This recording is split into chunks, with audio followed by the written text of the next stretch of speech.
Far away in Canaan, there was a great famine in the land, but Egypt had food because of Joseph's plan. So their father Jacob said, "Go to Egypt and buy us food." But he would not let Benjamin go because he was worried something might happen to him. When the brothers arrived in Egypt, because Joseph was governor of all of Egypt, his brothers needed to go to him to buy the grain. They didn't know the governor was Joseph and did not recognize him. They bowed to Joseph with their faces to the ground. Joseph recognized them and remembered his dream, but did not say who he was. He knows them, but they don't know him. That's kind of funny.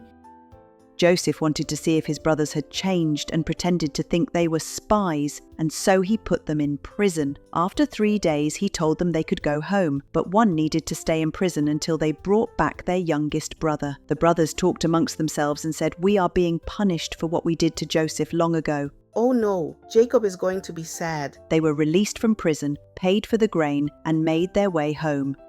But Joseph had ordered his guards to return their payment and put it at the top of their sacks before they left. This is getting good. When they stopped for the night, one of them opened his sack and found the money had been returned. They were horrified and were frightened. Wow, they have no idea. When the brothers got back to Canaan, they told their father Jacob all what had happened, but he would not let Benjamin go as he was terrified something bad would happen to him. Eventually, the grain ran out, and Judah begged his father to let them go back to Egypt, promising to bring Benjamin back safely. Finally, Jacob agreed, and they returned to Joseph. When Joseph saw Benjamin, he held back his tears. Oh, he really loves Benjamin. Joseph asked them, "Is your father well?" just like before. As they replied, they bowed low, like in the dream Joseph had so many years ago. Joseph ordered food to be brought in, and that Benjamin should be given more than everyone else. Once again, Joseph ordered their sacks to be filled with grain, and their money returned back in their sacks. This time,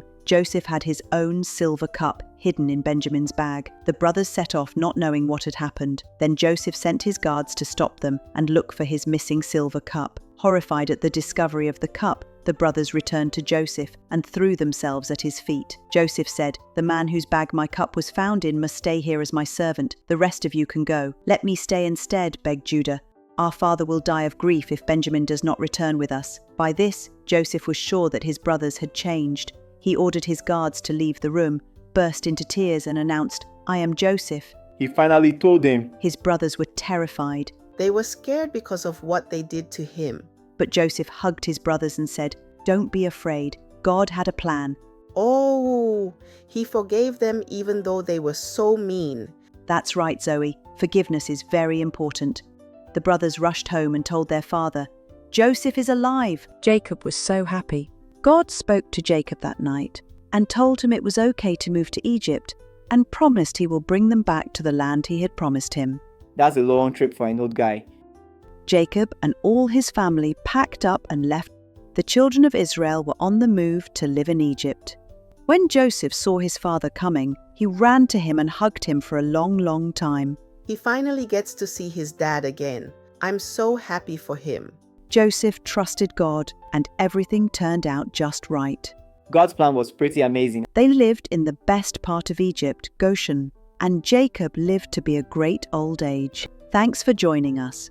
If you loved this story, don't forget to like, subscribe and click the bell so you never miss an adventure.